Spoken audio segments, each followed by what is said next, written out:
주식, 암호화폐, ETF까지 원픽 리포트. 일본의 의도가 조금 좀 거창한 의도를 갖고 있습니다. 그러니까 일본이 군사력으로 보더라도 세계에서 몇 번째 가는 나라고 경제력으로도 세계 3, 4위권의 나라인데 일본은 전쟁을 못하는 헌법을 가지고 있는 지구상의 유일한 나라입니다. 맞아요. 네. 우리가 이제 국가의 기본은 전쟁을 할 수 있는 조직이기 때문에 그것을 국가라고 얘기를 하는 겁니다. 근데 일본은 2차 대전 때 전범국의 그 오명을 썼기 때문에 전쟁을 하지 못하는 나라, 군대를 가지지 못하는 나라로 낙인이 찍혀 있었는데 그 헌법을 바꾸지 않고 전쟁을 할 수 있는 나라, 군대를 가질 수 있는 나라로 만들어준 것이 사실은 중국입니다. 중국 때문에 일본이 지금 부쩍부쩍 크는데 거기서도 더욱 결정적인 것이 중국이 곧 대만을 점령할지도 모르겠다. 이 사실 때문에 일본은 완전히 정상국가가 되는 길로 올라섰습니다. 그래서 이제 지금 여기서 주저앉을 수가 없는 거예요. 제가 그 자료를 하나 갖고 왔는데 네. 10월 27일 날 트럼프 대통령하고 일본 그 총리가 만났잖아요. 만나가지고 정상회담을 했는데 트럼프 대통령이 뭐라고 얘기했냐면은 일본을 돕기 위해서 내가 할 수 있는 일이라면 무엇이든지 하겠다. 우리는 가장 강력한 수준의 동맹이다. 영어로 We are ally at strongest level. 그러니까 일본은 지금 미국이 완전히 뒤에서 백을 해주는 겁니다. 그러니까 물론 미국이 의도가 있어요. 네. 일본이 전쟁에 참전한다고 결심을 하게 되면은 중국이 대만을 건드릴 수가 없게 됩니다. 사실은. 바로 미국은 그것을 노리고 일본은 이 기회에 전쟁할 수 있는 보통 나라가 되겠다. 그래서 이제 지금 그 위기가 오는 사이에 또 신임 총리인데 이 사람이 처음 얘기한 것은 아닙니다. 세 번째 얘기했다고 보시면 됩니다.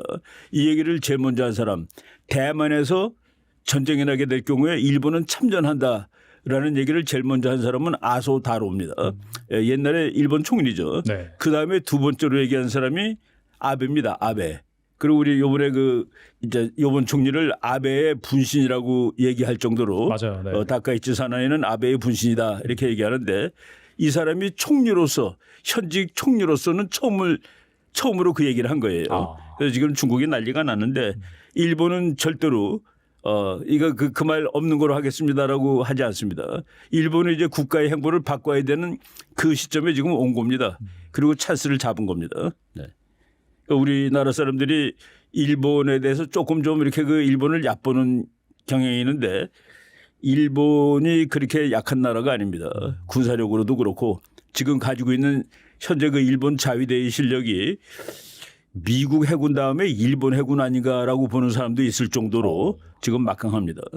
그런 배경을 두고서 이번에 그 신임 총리가 이게 용감하게 얘기했다라고 볼 수 있습니다.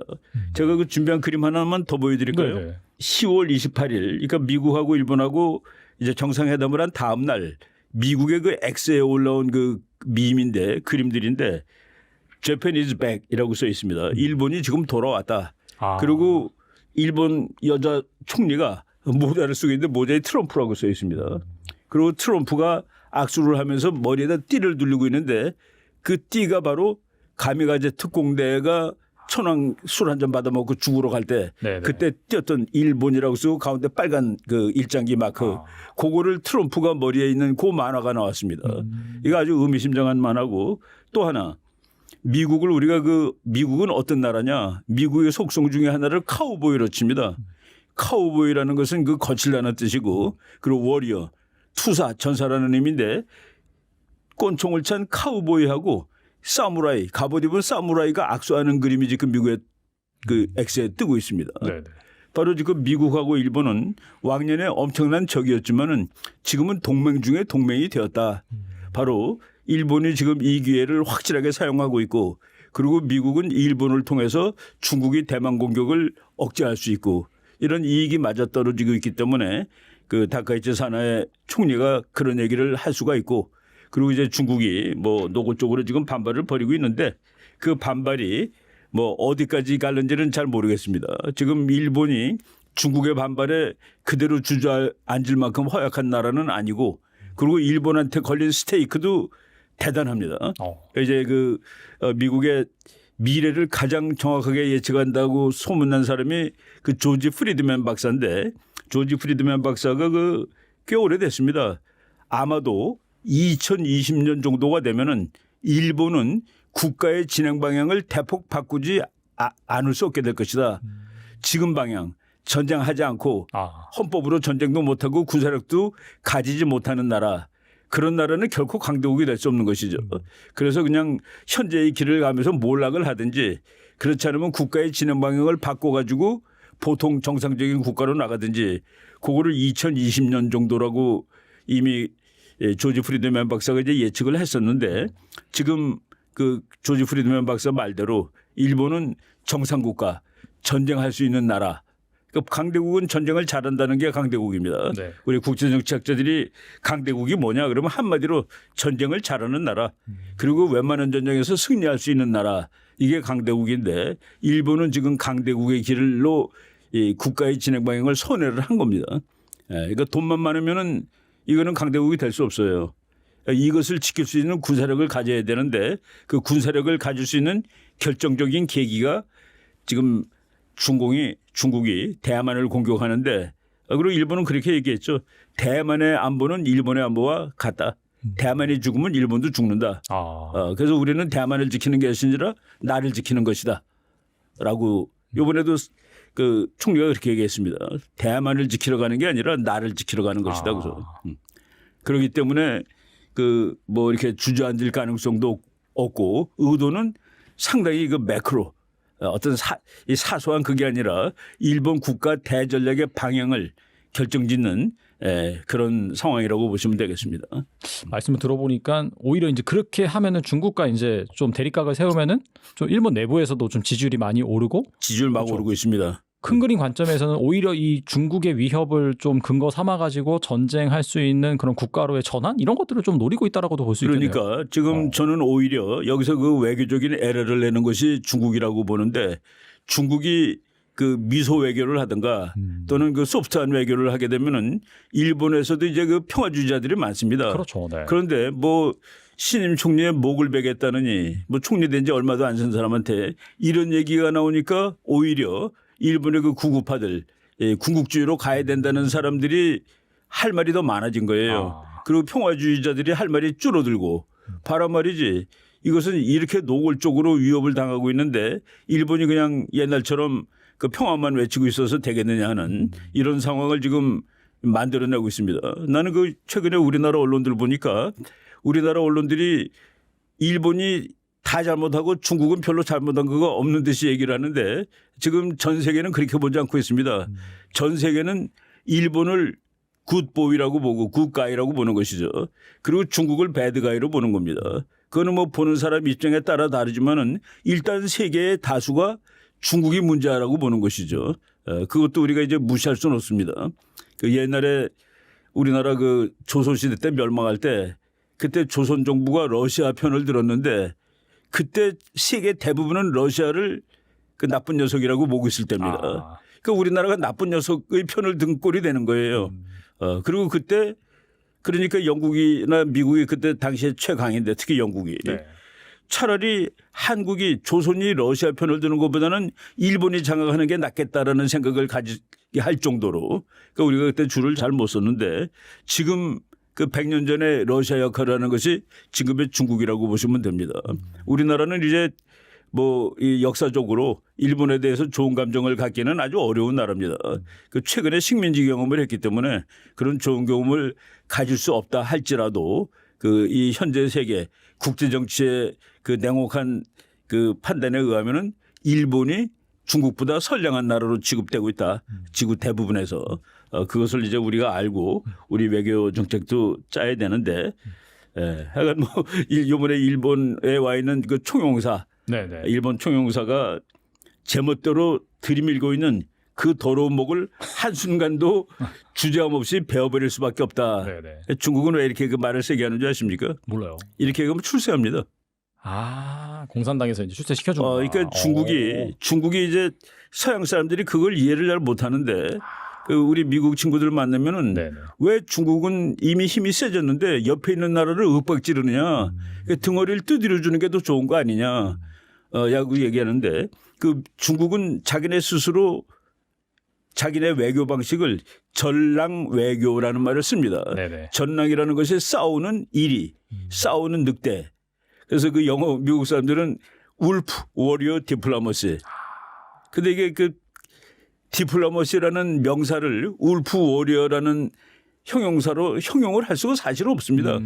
그러니까 아니 양이 그러니까 양의 가죽을 쓴 늑대는 있을 수 있어요. 네네. 겉으로 이제 양처럼 하는데 이 겉으로 늑대처럼 하는 나라가 어디 있어요, 이 세상에. 겉으로 늑대처럼 하는데 최근의 경험을 보면은 그렇게 말을 험악하게 하고 그러니까 중국의 외교관 중에서 다른 나라에 파견돼 가지고 아주 당당하게 그 이제 중국식으로 보면 당당한 거겠죠. 그렇지만 비외교적으로 말을 험악하게 한 대부분의 사람이 승진하고 출세를 했습니다. 그래서 이번에 이 사람 보니까 되게 얌전하게 생긴 사람인데 체격도 조그맣고 쉐젠이라는 그러니까 우리말로 읽으면 설검입니다. 설검. 쉐젠이라는 이름의 오사카 총영사니까 뭐 이렇게 아주 최고위급도 아니에요. 이 사람이 이렇게 험악한 얘기를 했는데 원래 정상적인 나라면은 이거 벌 받아야 됩니다. 그렇죠. 외교를 그렇게 험악하게 해서 너가 지금 이 관계를 악화시켰다가 되는데 이럴 경우에 많이도 올라갔습니다. 그러니까 일부러 그럴 수 있다라고 볼 정도로 그래서 중국의 외교의 참 좀 비정상적인 측면인데 오죽하면은 뭐 울프 워리어라는 용어를 만들었겠습니까? 그거는 한문을 그대로 번역한 겁니다. 전랑 싸움하는 랑이라는 게 이제 늑대 이리를 뜻하는데 싸움하는 늑대 외교 이렇게 우리가 볼 때 말이 안 되는 거죠. 늑대라도 양의 탈을 써야 되는데 그렇죠. 그게 외교인데 네.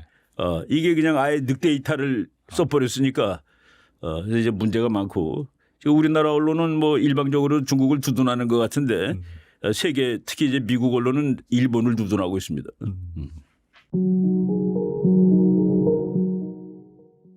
가이치 사나의 총리가 대만의 유사는 일본의 유사다. 일본의 유사라는 게 뭐냐면은 유사라는 건 전쟁 상태 같은 그런 걸 말하는 거예요, 보통. 그러니까 대만의 전쟁 상태는 일본의 전쟁 상태는 마찬가지다. 그래서 존립 위기 사태라고 얘기를 했잖아. 그죠? 그 존립 위기 사태를 이제 어떤 식으로 정의했냐면 일본이 그게 아베 전 총리가 법을 만들면서 그걸 정한 거예요. 2015년에 집단적 자유권 행사 가능하다고 이제 헌법 해석 개헌을 하면서 거기에 맞춰가지고 법을 만든 거예요. 그거에 이제 거기에서 정의를 한 게 뭐냐면은 일본과 밀접한 관계가 있는 타국이 무력 공격을 받았을 경우 그게 일본에게 위기 상황을 초래할 가능성이 있고 일본 국민들의 인권과 재산과 생명을 현저하게 위태롭게 할 가능성이 있는 상황 이런 식으로 표현했어요. 1항에 잘 보세요. 1항에 일본과 밀접한 관계가 있는 타국이 무력 공격을 받았을 경우에요. 타국이에요. 타국. 네.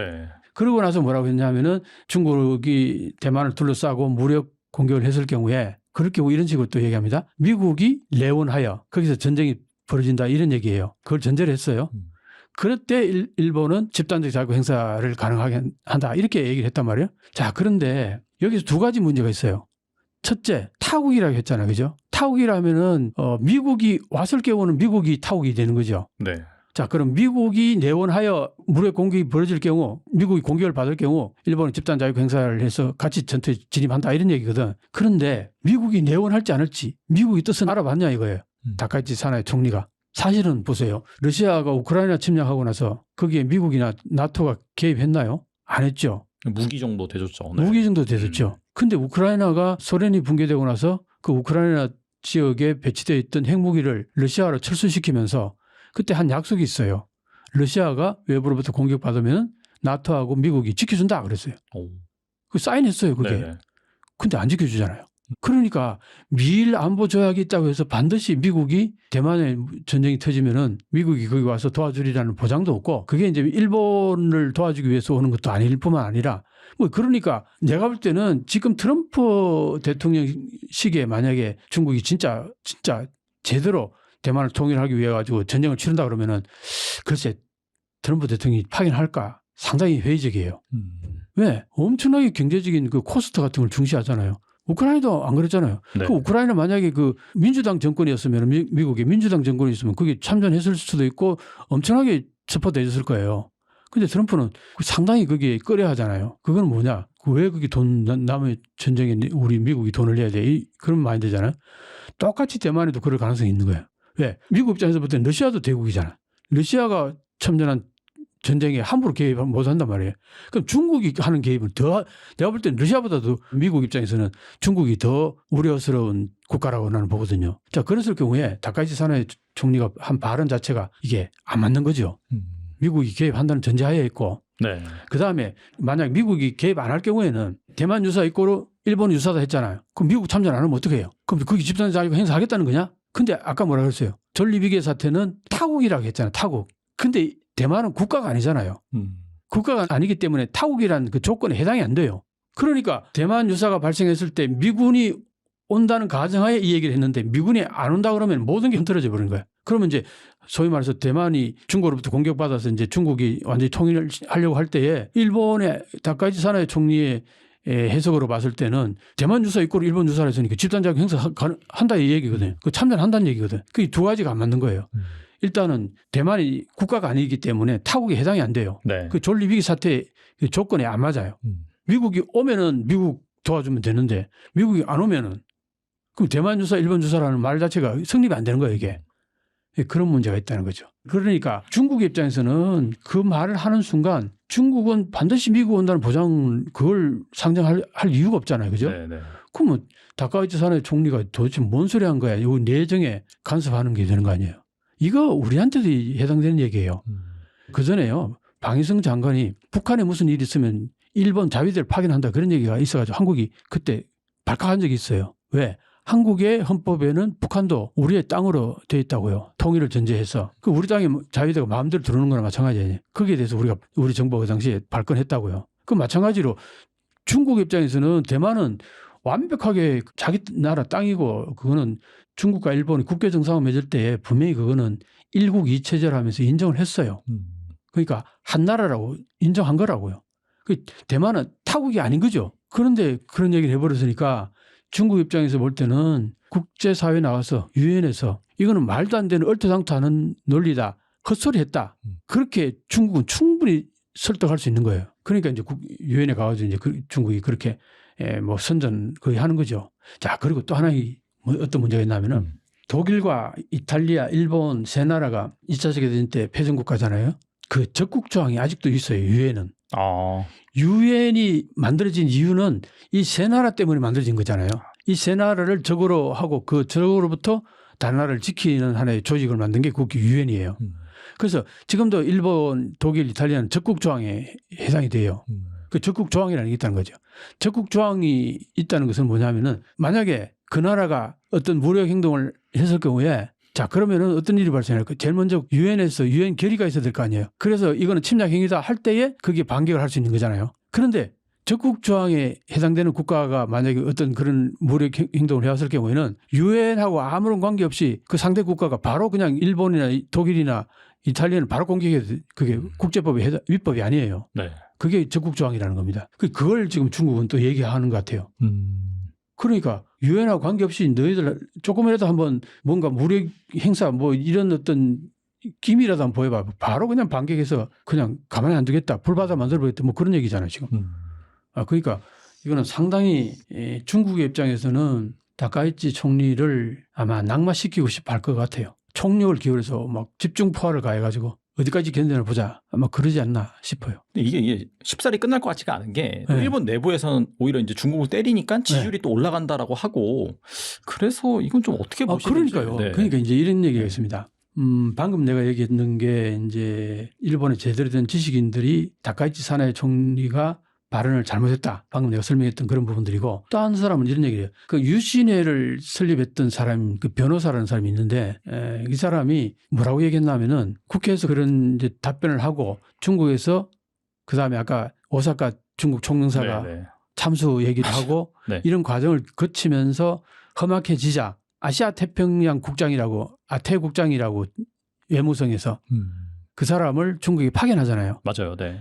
이 단계에서 이미 이번 이 소위 말하는 험악한 말 전쟁에서는 일본이 패했다 이렇게 보는 사람이 있는 거예요. 왜 구차하게 설명하러 가야 되는 입장이 된 거잖아요.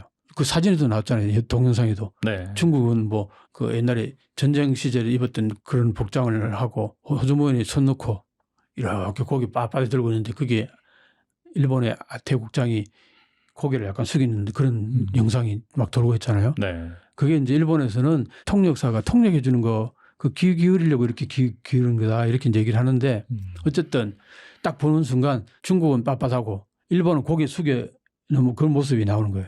근데 물론 뭐 중국에서는 그걸 연출해 가지고 이제 중국 국내용이다 이런 얘기를 이제 하긴 하는데 어쨌든 그런저런 이제 과정들을 거치면서 중국 입장에서는 쉽게 거둬들이기가 힘들어요. 그러니까 이제 아까 그 변호사라는 분이 뭐라 그랬냐면은 일본이 지금 그렇게 자기가 이제 다카이치 사나이 총리가 그렇게 발언한 것은 잘못했다고 이제 X에다 올렸어요. 그랬더니 927만 명이 댓글을 달았는데 다 욕이라는 거예요. 하시모토 데츠라는 사람인데 이 사람이 네. 아주 그 방송에 엄청 자주 나오고 아주 그 일본에서는 꽤 유명한 사람이에요. 꽤 정도가 아니라 모르는 사람이 없을 정도로. 그냥 유신의 회를 설립했던 사람이고 변호사 활동도 하면서 방송을 워낙 많이 하니까. 근데 이 사람이 굉장히 그 발언력이 센데 그러니까 이제 내가 볼 때는 이 사람 하는 얘기가 어느 정도 근거가 있어요. 뭐라고 얘기했나니까 방금 그 내가 얘기했듯이 국력의 차가 옛날하고 다르다는 얘기예요. 지금 중국은 일본보다 국력이 훨씬 더 크다. 그 얘기를 이제 하면서 일본의 국력 상태로 지금 중국을 그런 식으로 마구 이게 대응하는 게 과연 이게 옳으냐 이게 국익에 맞냐 이거예요. 감정적으로는 충분히 이해가지만 국가 간의 분쟁에서는 그 국력에 걸맞는 행동을 해야 되는데 과연 일본이 그 정도 국력을 가지고 있느냐 이거예요. 네. 그 얘기를 했어요. 그래서 이거는 총리가 이런 식으로 계속 밀고 나가는 거는 물론 여론 지지가 워낙 높으니까 계속 밀고 나갈 수밖에 없는데 철회를 못 한다는 거죠. 지지도가 그렇게 높은데. 그래서 거기서 철회를 하는 순간 중국은 그 발언을 철회하라는 게 거기에다 집중포화를 가는 거고 다카이치 총리는 절대 철회를 못 하는 거예요. 방금 얘기했듯이 다카이치 총리 약간 비판했다고 927만 명 거의 1000만 명이 달려들어가지고 네네. 욕했다는 거 아닙니까? 야. 그 사람 말로는 이래요. 그게 자기를 옹호하는 사람 한 명도 없었을 거다. 이 정도 상황이니까 다카이치 총리가 철회를 못 할 거고 계속 그걸 할 거 아니에요. 그러면 이제 진짜 제대로 치킨 게임이 되는 거죠 이제. 그러네요 진짜. 와. 너 죽고 나 죽고 되네요. 너 죽고 나 죽자 거의 이렇게 되니까 치킨 게임 하면은 이제 과연 누가 이기는지 한번 진짜 흥미진진하게 지켜볼 필요가 있지 않겠나 싶습니다. 일본이 무엇인가 중국이 납득할 만한 조치를 취하지 않는다면 이런 조치는 계속해서 연이어지겠죠. 우리나라가 소위 지금 한한령이라는 거를 당하고 있는 상황 아닙니까? 그렇죠. 그리고 이 한한령의 시작은 사드 사태로 시작이 됐죠. 그리고 우리나라는 갖다 놓은 사드를 그대로 그 상태를 유지하고 있습니다. 그래서 중국도 현재 상태를 계속 유지하고 있죠. 그런데 생각해 보면 사드 사태라는 건 한국이 뭘 어떻게 적극적으로 한 행동이 아닙니다. 한국에 있는 주한 미군이 자기들 필요에 의해서 자기들 무기를 갖다 놓은 거예요. 그게 중국의 심기를 거스린 거죠. 근데 중국 입장에서는 그것이 중국의 국가 안보를 해친다라고 해서 지금 저러고 있는 거잖아요. 그러면 한국이 주한 미군이 사드를 갖다 설치해 놓은 것에 대해서 그 정도 반응을 보이는데 만일 한국이 경우에 따라 우리가 중국을 무력으로 공격하겠다라고 발언을 한다면 그럼 중국의 대응이 지금 우리가 지금 받고 있는 한한령 정도로 끝날까요? 절대 그렇지 않을 겁니다. 근데 지금 일본이 받고 있는 그 중국의 대일 조치는 현재 한국이 소위 한한령이라고 우리가 부르는 그런 조치를 받고 있는 수준에 비해서 아직 멀었죠. 그러니 아직 갈 길은 멀다고 봐도 될 것 같습니다. 그럼 추가적으로 뭐가 나올 수 있을까요? 뭐 추가적인 제재 조치가 나온다라고 한다면 지금도 뭐 항공편 뭐 거의 뭐 취소됐다, 거의 뭐 중단됐다 이런 말 나오고 있는데, 네네. 뭐 추가적인 또 조치가 나올 게 있을까요? 그러면? 뭐 일본 기업에 대한 활동에 대한 그 제한을 갈 수도 있고요. 일본 물건 또 소비자 제품뿐만 아니라 일본의 어떤 중간재 같은 것에 대한 사실상의 수입 제한 같은 게 나올 수도 있고 그리고 일본에 수출하는 품목에 통제를 갈 수도 있고 뭐 최악의 상황에는 히토리 같은 것도 다시 통제를 할 수도 있고 뭐 얼마든지 있죠. 조금씩 어스컬레이트 하지 않을까 싶습니다. 지금은 어떻게 본다면 사실상 이게 감정적이라기보다도 상당히 좀 치밀하게 단계적으로 좀 제재를 가하고 있다 그렇게 볼 수 있는 건가요? 그러면? 치밀하게 단계적으로 가고 있다라고 할 수는 없죠. 괴롭히는 데 목적이 있는 게 아니라 일본이 잘못했어요. 그렇게 안 할게요. 라고는 말을 하는 걸 원하는 거고 또 일본이 그런 태도를 보이지 않더라도 한국을 비롯한 나머지 태평양 연안국가, 동아시아 국가들에게 만일 양안 사태에 대해서 개입을 한다든가 무언가 중국의 심기를 건드린다면 우린 절대 좌시하지 않는다라는 거를 보여줌으로써 경고 효과를 또 노리고 있다고 봐야 되겠죠. 약간 본보기 뭐 약간 그런 네. 컨셉에서. 네. 네. 또 중국의 일본 해산물 금지를 또 하자. 이게 좀 어떻게 본다면 참 이게 전임가경이라고 해야 될지. 대만의 라이청도 총통이 보란 듯이 일본 해산물을 먹는 사진을 또 이제 공개를 해서 논란을 일으키고 있는데 이건 좀 어떻게 봐야 되나요? 지금 대만 라이칭도 정권 입장에서는 라이칭도 정권은 지금까지 중국과 계속 각을 대립하고 있는데 일본이 만일 중국이 대만에 대해서 무력 행동을 한다면 일본이 말하자면 참전하겠다는 뜻을 분명히 한 거잖아요. 그러면 대만의 라이칭도 정권으로서는 감사합니다죠. 그러니까 뭔가 성의 표시를 하는 거죠. 일본식 음식을 먹는 건 뭐 그렇게 큰 일도 아니고 네. 중국이 일본의 수산물 수입을 다시 금지를 하니까 대만 정부가 우리는 아무 조건 없이 일본의 모든 수산물을 수입하겠다고 또 조치를 취했어요. 맞아요. 네. 네, 그런 상응하는 조치를 취함으로써 일본 고맙다. 역시 우리 친구 이런 태도를 보이는 거죠. 그럼 지금 대만과 중국 간의 관계는 완전히 단절된 건가요? 뭐 수입 수출 이런 게 없나요? 지금 거의? 어떤 게 없냐고요? 그러니까 대만과 중국과의 그런 관계가 네. 수입 수출 그런 것도 없이 완전 교육이 중단된 단계인지 이를테면 뭐 그런 식으로 어떻게 본다면 중국 입장에서 대만의 라이칭더 총통이 도발을 한 거잖아요. 거기에 대한 뭐 대만에 대한 제재라든지 그런 게 나올 가능성은 없나요? 그럼 중국 입장에서? 양안 관계는 라이칭더 민진당 정권에 대해서 계속해서 냉각해 오고 있었습니다.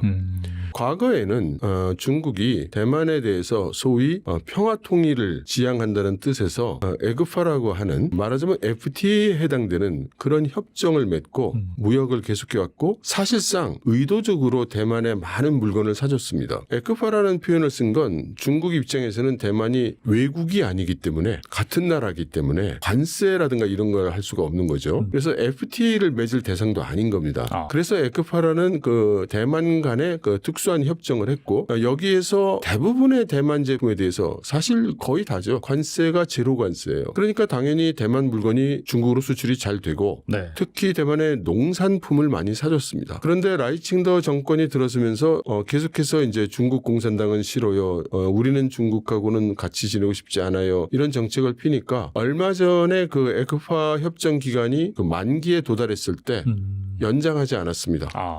그럼으로써 이제 그 대만 입장에서는 여태까지 중국 쪽으로 수출하던 많은 품목에서 상대적인 불이익을 받게 됐죠. 대만은 어차피 이제 반도체 수출을 먹고 사는 국가여서 뭐 그 나라 전체 경제에는 그럼 큰 영향이 없는 건가요? 그러면? 대만이 반도체 수출을 많이 해서 돈을 많이 버는 건 반도체 기업이 돈을 많이 버는 거고요.